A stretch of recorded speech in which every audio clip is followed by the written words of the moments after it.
Giovedì 29 febbraio 2024, un cordiale saluto a tutti voi carissimi amici radioascoltatori e benvenuti ad un nuovo appuntamento con Edicola Bellun, la rassegna stampa di Radio ABM.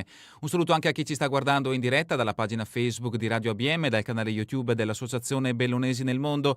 Dai nostri studi in via Cavour 3 a Belluno, Marco Crepaz vi accompagnerà nella lettura del quotidiano Il Corriere delle Alpi. Diamo quindi subito uno sguardo ai titoli presenti in prima pagina. Ecco come si apre l'edizione di oggi. La foto di copertina ci porta ad Arabba, notizia in primo piano. Arabba, valanga in pista, paura per due sciatori.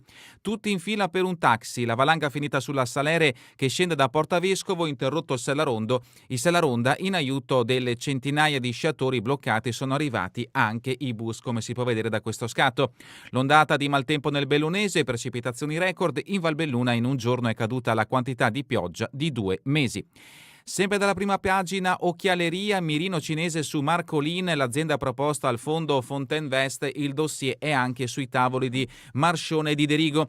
I francesi di Pi Partners decisi a cedere la fabbrica di Longarone e l'advisor Goldman Sachs sonda possibili investitori. Il dossier Marcolin è destinato a diventare uno dei temi caldi di quest'anno. Il fondo Pi Partners, che detiene il 78,5% del capitale, sta studiando la cessione della quota di maggioranza e ora pare che sul dossier siano finiti anche gli occhi del fondo Fontainvest con base a Hong Kong. Si tratta di una delle più consolidate società di private equity indipendenti in Asia, con un focus su investimenti a lungo termine in leader di settore. Il dossier è anche sulle scrivanie di Marchionne e Derigo. L'approfondimento di Paolini lo troverete a pagina 15.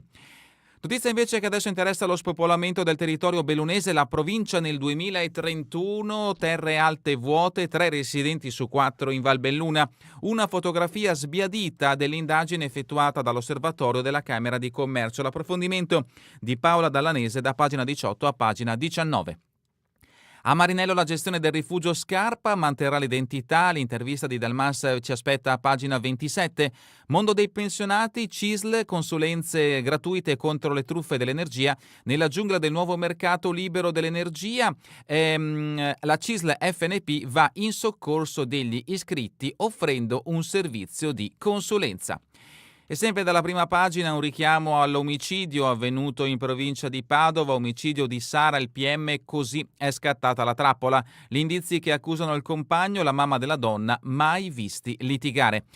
L'approfondimento di Genesina e Bellotto da pagina 6 a pagina 7. Altro richiamo per quanto riguarda il territorio bellunese, San Vito di Cadore, 6 denunce al compagno, mi tirò un tizzone ardente. Il fatto di cronaca giudiziaria ci aspetta a firma di Gigi Sosso a pagina 29. Addentriamoci all'interno di questa edizione del Corriere delle Alpi. La notizia in primo piano ci porta appunto ad Arabba, siamo a pagina 3, valanga cade sulla pista Salere, ad Arabba colpiti 2 sciatori, interrotto il Sellaronda. Il distacco con un fronte di 100 metri potrebbe essere stato provocato da un gruppo di sci alpinisti che ha tagliato la costa. L'approfondimento è di Cristina Contento.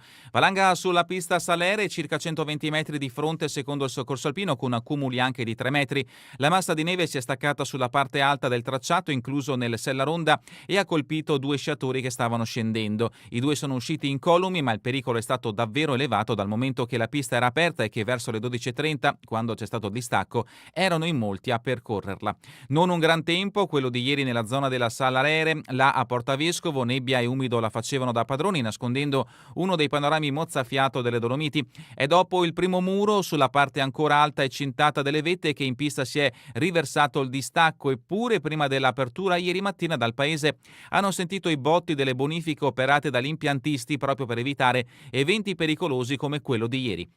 Ieri pomeriggio qualcuno balenava anche una piega dolosa secondo la quale la valanga sarebbe stata provocata da altri 2 sci alpinisti in fuoripista a mezza costa e che poi si sarebbero dileguati. Nulla di improbabile, tagliando dalla partenza di Portavescovo sarebbero passati in costa, tra l'altro in un tratto pericolosissimo. Se così fosse, si spera che chi li ha intravisti riferisca a chi di dovere. Quanto ai turisti sfiorati dalla neve, i 2 sono rimasti coinvolti solo in parte, finendo per non essere travolti. Ed ecco il luogo dove si è staccato il fronte della valanga sulla pista, soccorso alpino e polizia di Stato durante le operazioni di bonifica. Giorgio Sorarui del soccorso alpino, bonifica di 3 ore, non c'erano persone sotto. E un ulteriore approfondimento in merito a quanto accaduto nella giornata di ieri ad Arabba. Siamo nel comune di Pieve di Livinallongo, provincia di Belluno, tutti in coda con gli sci in spalla, taxi o navetta per tornare a casa. Dopo la chiusura del tracciato, gli utenti si sono riversati in paese causando problemi alla viabilità. E a proposito di maltempo, il meteo dà una tregua, riaperti i passi alpini, domani arriva altra neve, le previsioni dell'ARPA per il bellunese, precipitazioni concentrate sulle prealpi, rischio valanghe in calo, Veneto Strade riapre anche la provinciale del Giao. Queste le precipitazioni in provincia di Belluno, come si può vedere nella giornata tra martedì e mercoledì, ovviamente fino alle ore 20 della giornata di ieri, la pioggia caduta è da 60 a 19,4, cumulo mensile 176-195 mm, davvero tanta acqua che è arrivata nelle giornate di ieri e dell'altro ieri in provincia di Belluno. Il crollo nella notte tra martedì e ieri, notizia che ci porta in questo caso nel comune di Setteville, comune nato dalla fusione tra Querovassi e Lano di Piave, masso piomba sulla strada provinciale numero 1 bis, danni al tir, illeso il conducente, come si può vedere da questo scatto. E sempre in merito al maltempo, siamo a Falcade, si ferma lo sci giovanile, rinviate le finali del GP Lattebusche e le tappe Net Insurance. I livelli del fiume, ovviamente parliamo del Piave gonfio di piogge, situazione monitorata e sempre per quanto riguarda lo sport, calcio regionale in attesa, Dolomiti senza problemi. E adesso invece spostiamoci in provincia di Padova, notizia che interessa il Veneto, femminicidio nel Padovano, è stato un delitto premeditato, così Sara è caduta nella trappola. Alberto Pittarello aveva chiesto il giorno di ferie per mettere a segno il suo piano, è indagato finché non sarà trovato il corpo. Ieri le due famiglie si sono incontrate nel segno del dolore e della commozione. La madre: non li ho mai visti litigare, ha detto incredulo ai carabinieri. L'arma accanto al cadavere, il coltello da escursionista usato per l'omicidio. La fuga al volante del suo furgone, si sarebbe lanciato nel Bacchiglione. Vediamo appunto in questo scatto la vittima Sara Burattin e Alberto Pittarello. Il giorno di ferie è chiesto al lavoro una settimana prima dell'omicidio, la scusa del motorino da consegnare alla figlia per poter incontrare la vittima, l'essersi presentato all'appuntamento con un coltello da caccia, l'aver attirato la donna fuori casa nella rimessa isolata da cui la fuga era difficile. Questi i momenti cruciali di questo purtroppo ennesimo femminicidio che ha colpito la nostra regione. Il fiume è impetuoso, vengono sospese le ricerche del Nissan, troppo pericolosa l'attività dei vigili del fuoco, il mezzo si trova nel Bacchiglione a 5 metri di profondità, si cerca il corpo, ieri pomeriggio interrotte le operazioni.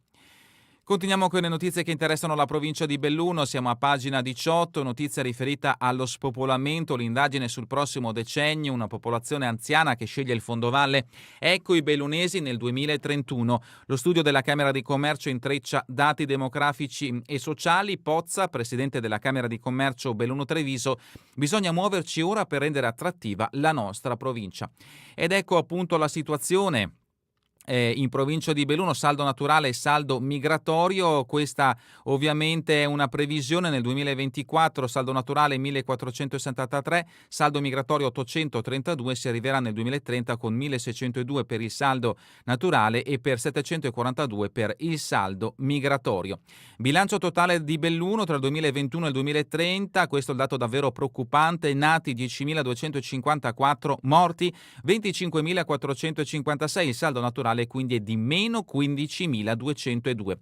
Gli immigrati nelle altre province 19.179, dall'estero 11.146, gli emigrati dalle altre province 16.708, dall'estero 5.636. E i residenti da 15 a 64 in provincia di Belluno, anche in questo caso i dati parlano chiaro, sono più gli anziani che i giovani del nostro territorio. In 10 anni forte calo di studenti, rete scuola da riorganizzare, in ogni ordine di istituzione si perderà in media il 20% di iscritti. Il dirigente dell'ex provveditorato lancia la sfida di portare l'università. Fascia lavoro in brusco calo, serviranno impieghi di qualità, situazione drammatica, in 10 anni perderemo 9.000 lavoratori, il presidente Pozza: dovremo garantire servizi per attrarre persone. E cresce il numero di chi ha più di 65 anni, adeguiamo i servizi sanitari, l'incidenza di questa fascia di popolazione aumenterà negli anni, in Cadore raggiungerà il 33%, salvaguardare i negozi di prossimità. Siamo a pagina 20, cultura, Aperifocus sul lavoro e concerto benefico, 2 eventi per aiutare Belluno Donna. Il 9 marzo al Teatro Buzzati alle 16:30 si parla del lavoro femminile, in serata un concerto dedicato all'universo rosa. Pagina 21, fatto di cronaca, truffa all'asilo, a Roncade come al Don Bosco, condannato l'uomo che aveva chiesto il rimborso di 3.000 euro per contributi non dovuti, un fatto analogo a Belluno. Siamo a Feltre con pagina 22, cantieri pubblici, la soprintendenza passa la mano, lavori San Vittore con regia comunale, progetto da 1 milione di euro finanziato dai fondi di confine per sistemare le stanze del bed and breakfast e intervenire sulle chiese, notizia che ci porta al santuario di Vittore e Corona, davvero un gioiellino che è presente nel territorio della provincia di Belluno e in questo caso nel comune di Feltre. Sempre da Feltre, protezione civile, esercitazione con simulazione di terremoto il 4 e il 5 maggio in centro storico. Rimaniamo nel feltrino, Fonzaso, un gregge fa fuori le piccole viti, paga l'assicurazione. Il terreno di proprietà dell'ex consigliere regionale Toscani, gli ovini avevano mangiato 2000 piantine di uva pavana. Notizia di spalle, fatto di cronaca giudiziaria, danneggiata la statua del Cristo in Duomo, 2 amici in tribunale. Continuiamo con Santa Giustina, Unifarco apre la foresteria per i nuovi collaboratori, rafforzato il welfare per i dipendenti, premio di partecipazione di 2.000 euro e sostegno alle spese sostenute per testi scolastici, asilo e centri estivi. Sempre dal Feltrino, Cesio Maggiore, 8 biciclette del museo alle Fiandre Varesine, Fonzaso, studenti e poliziotti insieme per la legalità, Serena del Grappa a campo sintetico completato ma manca l'omologazione. Passiamo a Borgo Valbelluna, giornata delle malattie rare, la Valbelluna è in prima fila, oggi a Mel una messa e un incontro con il centro diurno Noialtri di Porta Aperta. A Limana, Giorgio Fornager ha raccontato la sua esperienza familiare. Sempre da Borgo Valbelluna, Sant'Antonio Tortal, Brancher lancia l'Academy dedicata al settore legno, la nuova sede operativa in bioedilizia della Brancher for Wood a Sant'Antonio Tortal di Borgo Valbelluna. Longarone, debutto in consiglio per la mini giunta tra ambiente e sport. Johnny Valacchi ha indossato la fascia di sindaco dei bimbi, nei programmi anche l'idea di adozione dei nonni.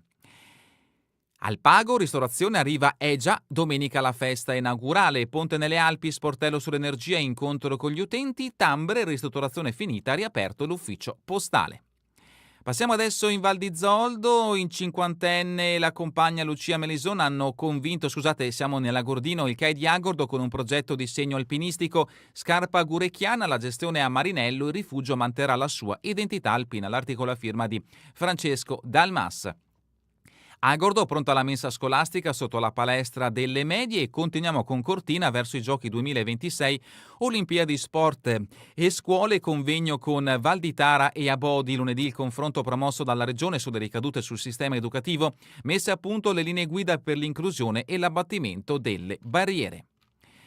E sempre in merito alla pista da bob, abbattimento dei larici, Simico porta al prefetto i dati del censimento. Siamo a pagina 29, San Vito di Cadore, fatto di cronaca, denuncia 6 volte il compagno, mi lanciò un tizzone ardente. L'uomo è stato portato in tribunale per maltrattamenti e atti persecutori.